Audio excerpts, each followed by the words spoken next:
अब मैं अगर वो सॉन्ग सुनता हूँ ना, बहकी हवा सा था वो, मुझे जेन्युइनली लगता है मैं अपने किसी दोस्त को याद कर रहा हूँ।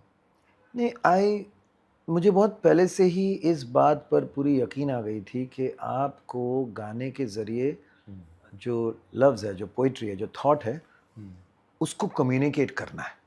अब बात कर रहे हो। आपको अपनी गायकी से किसी चीज़ पर हावी नहीं होनी है। आपको अपने ये वेरिएशंस आप कह रहे थे कि अपना ये वो नहीं करना है। If it is enhancing the expression of the song, the emotion of the song, तो फिर आप कीजिए। लेकिन वो आपको फ्लेक्स करना है तो पर मत कीजिए। बिकॉज़ वो जब एक्टर्स होते हैं ना, जो बोलते हैं यार क्या समझ ही नहीं आया कि एक्टिंग कर रहा था। They are the best actors. जो एक्टिंग से वो हैमिंग करके कर रहे हैं, तो फिर वो आपको उनकी एक्टिंग इम्प्रेस कर रहा है, लेकिन दैट सीन इज लॉस्ट। वो एक डिस्ट्रैक्शन बन गया। तो सिंगिंग भी I like to communicate the thought of the song. वो अगर गाने की ट्यून में या स्केल में या फील में कुछ फ्लेक्स वाली बात हो तो वो तो करना ही है, तो वो तो कर लूँगा, लेकिन ज़बरदस्ती का करके मतलब नहीं होता। मतलब कह रहा हूँ, जैसे दिल में मेरे है दर्द डिस्को, दर्द डिस्को, दर्द डिस्को, अगर मैं गाता तो ऐसे ही गाता। अभी सुखी जी की सिंगिंग और उनकी एक थॉट और आई वुड इवन मुझे उसमें दास्तान हाँ है, वो मेरे को लगा था I was shock to see you like that, because मैं हमेशा ऐसे रोमांटिक है कि आपके सॉन्ग्स हो गए नहीं, फील अभी गुड गाने हो का गए डिमांड है ये, ना, तो क्या करे उसमें यार। पर वो बहुत अच्छा फिट हो। दास्ता है ये केक था नौजवां जो दिल ही दिल में एक हसीना का था दीवाना, ऐसे गाता तो गड़बड़ हो जाती ना। हाँ, इट्स एंग्स दिखना ऑपरेटिक, चाहिए। या दास्ता है ये केक था नौजवां।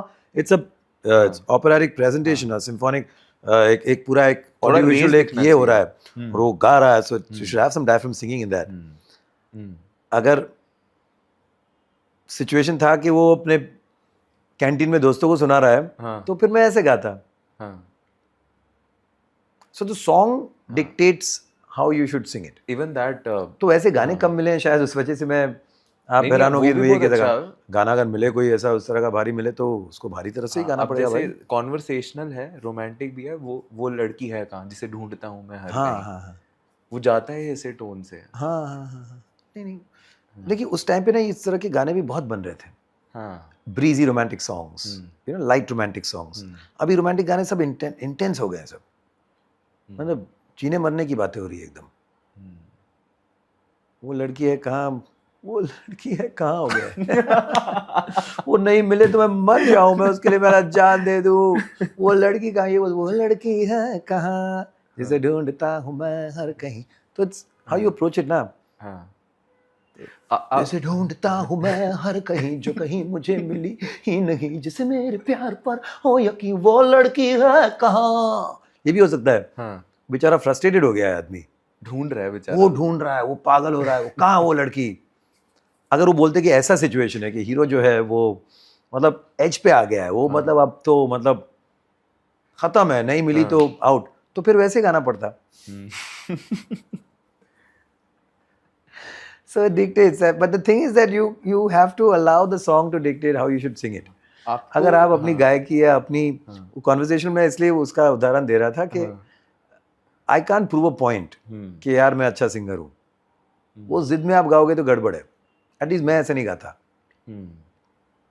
आपको लगता है तो मेरा कोई स्टैंडर्ड है, मेरा कोई क्लास है, मैं जब गाता हूँ तो मेरे 4 हरकतें होनी चाहिए, मेरी आवाज़ उस नोट को लगना ही चाहिए, तो उस हिसाब से मैं एक्सपेरिमेंट करके बदल नहीं भाई, जैसा गाना है उसको गा दो।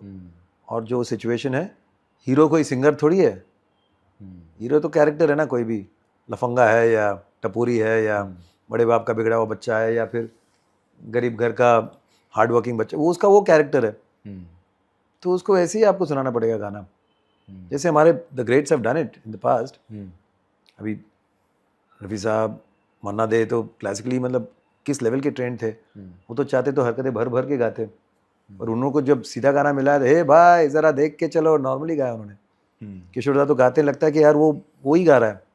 सो I have learned it from the greats. Conversational is the only way you should sing for films. आपको लगता है आपकी वॉइस इतनी आइकॉनिक हो गई थी, जैसे दिस सॉन्ग माय दिल गोज, आपका जो है इतना आइकॉनिक हो चुका था कि it was used for this. अभी हो गया है। अच्छा, उस टाइम भी तो तभी इट था, वाज जस्ट अ सॉन्ग, ऐसा कुछ हम लोग सोचे नहीं थे, मिल गया होगा। बट इट लुक्स लाइक, मतलब सॉन्ग का ही नाम है माय दिल गोज। हाँ वो तो देखिए वही हो जाता है ना, गाना बन जाता है, फिर वो डिसाइड करते हैं कि यार इससे गवाए कि उससे गवाए, चलो उससे गवा लेते हैं, अरे वो आएगा बहुत पकाएगा, चल उससे गवा लेते हैं, वो यार वो पैसा ज़्यादा मांगता है, चल छोड़ यार, चल उसको गवाते हैं। तो चल यार शान को बुला लेते हैं, शायद ऐसा भी हुआ होगा। पर आप तो तब you were in No, top no, no, charts no, तब। no, no, no. I mean, I was never in top top 3, top 4 तक बात चली थी, but I was not in like a, जिसे कहते हैं ना कि ये गाना अगर शान नहीं गाएगा ना तो साला ये गाना नहीं चलेगा, ऐसा नहीं है। उस तरह का कभी एक डिमांड नहीं था। I mean, there was KK, there was of course Sonu Nigam, there were so many of us who were singing in that, you know, that और सब आते फटाफट गाना गा के, हम लोग, कुणाल बीच में अच्छा खासा गा रहा था, सो 3-4 में से जो मिल जाए हो जाएगी बात। हाँ, I will have to say that I was one of the easiest singers to work with, still I am. अगर किसी में हिम्मत है तो ट्राई इट आउट। मैं तो यू नो मैं कुछ अपना थोपता नहीं हूँ, मैं अपनी कुछ, I allow the composer to breathe, give him, you know, for me being a composer son, I know कि कंपोजर कुछ सोचा है, I have to deliver it to his satisfaction. अगर मुझे कहीं ना कहीं मुझे, I will rather kill that feeling कि यार मुझे उतना मज़ा नहीं, उसको मज़ा आना चाहिए। ही शुड बी हैप्पी कि the singer sang it to his brief,